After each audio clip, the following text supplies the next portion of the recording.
It is hard to know what to say when you are in front of people who are bearing such burdens.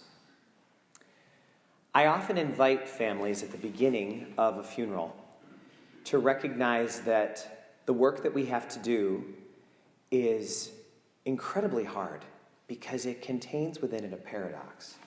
We have to do two things at the same time.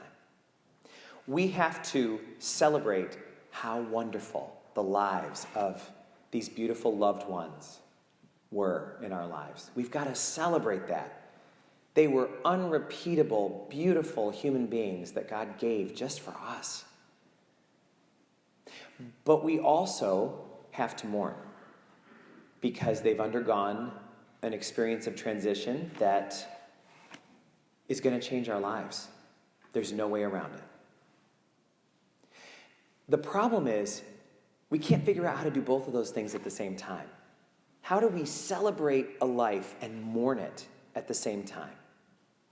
How do we delight in who a person is and was for us, and at the same time grieve?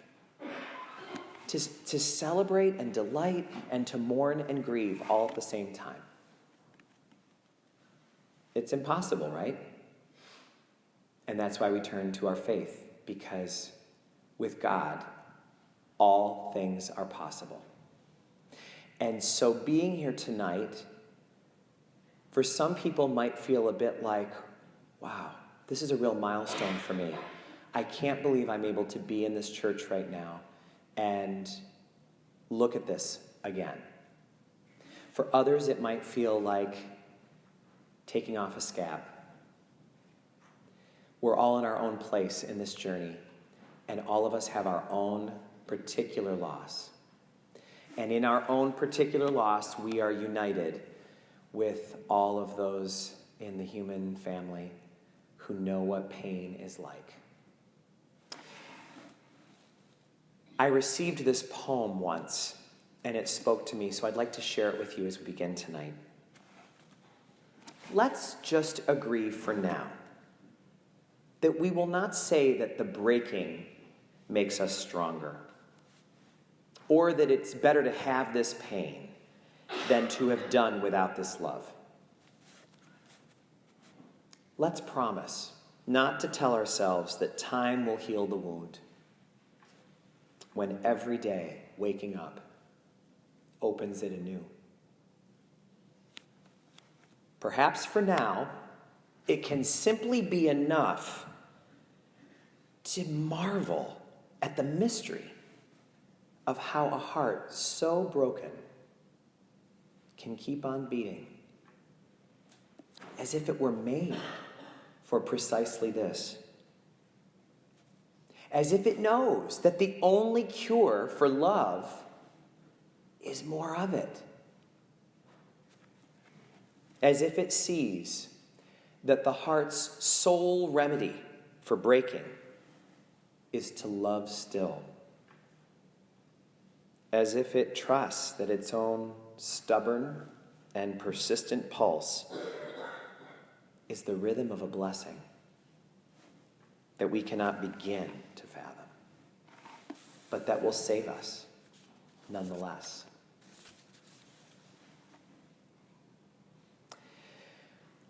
My grandmother died when I was a senior in college.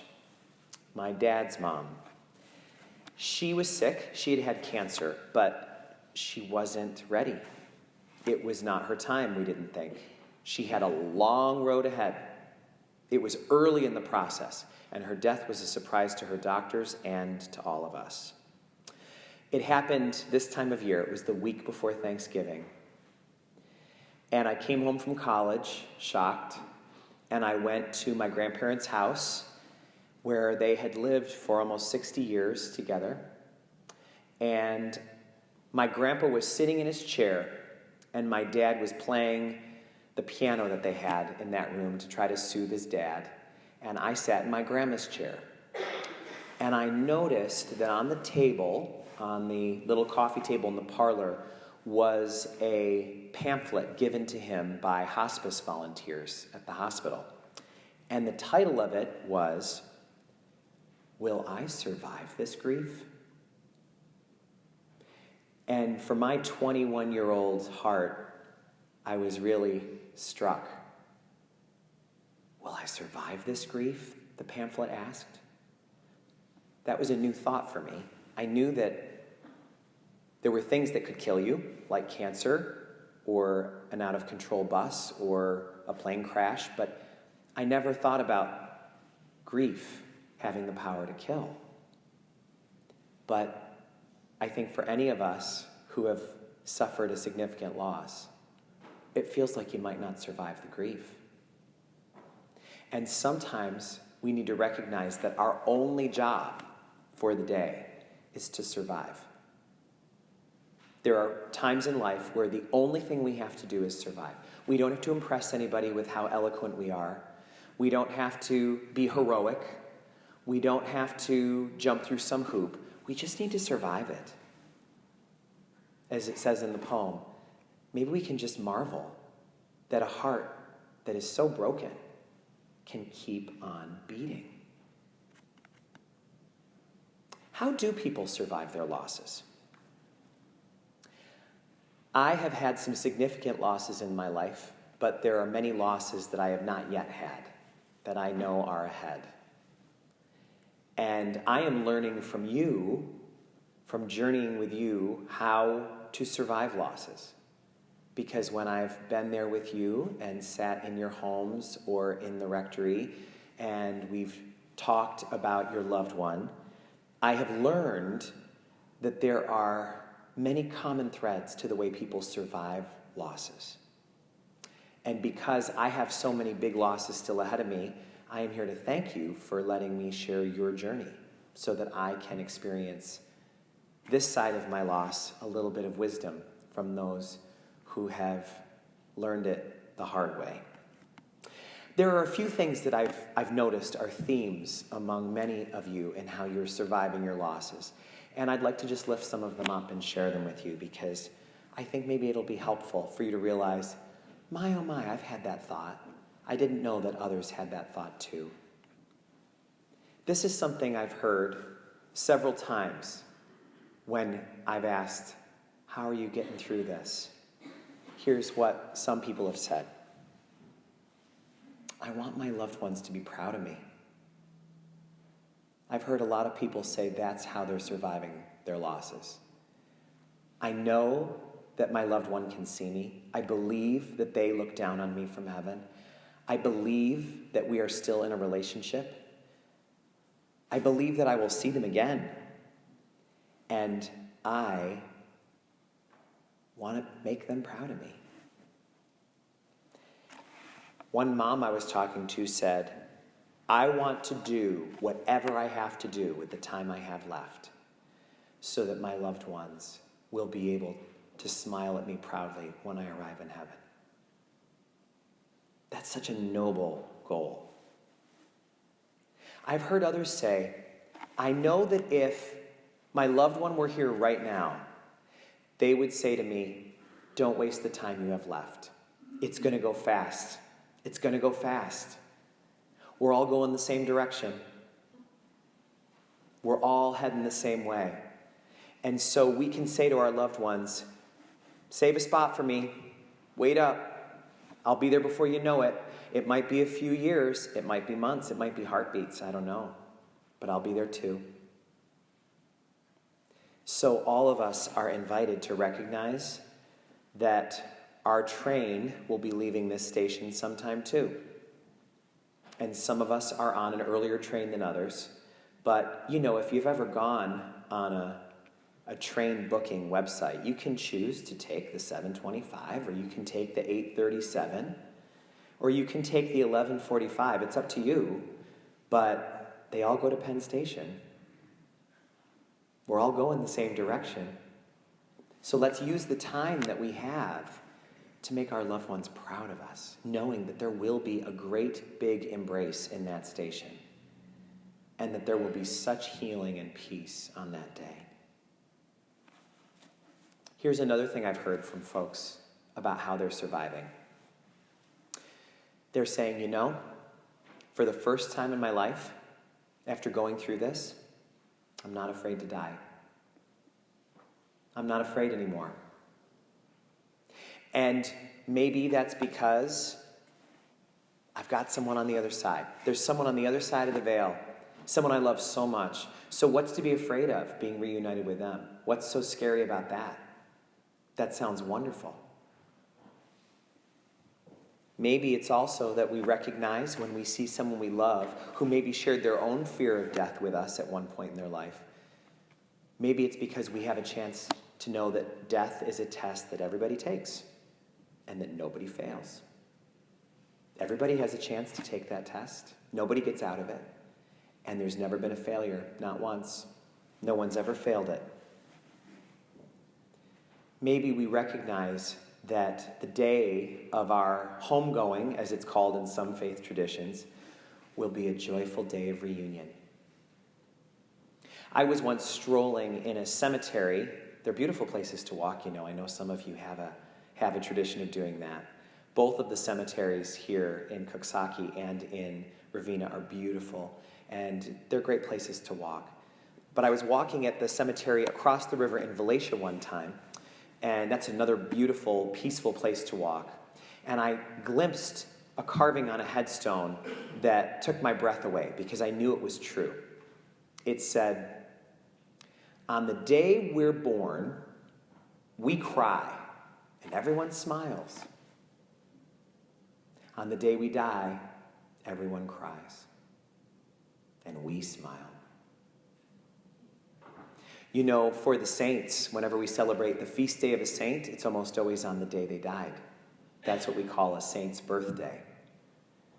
Our birthday is a very important day in our life, very meaningful, but probably it comes in second to the day that we go to our true home. Maybe that's why so many of you have told me one of the unexpected gifts of this terrible grief has been not being as afraid to go. A third thing that I've heard, and I'm sure there are many, many others I could lift up. I could make a long list, but the third one that I'd like to continue with is that for many of you, grief is a part of your love. A lot of times, loved ones will want to take away your grief.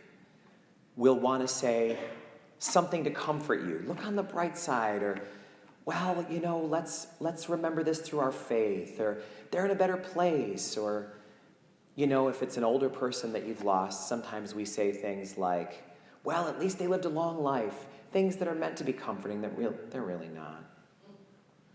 And what I find is a lot of people say, I don't want my grief to be taken from me. This grief is a part of my experience of loving this person.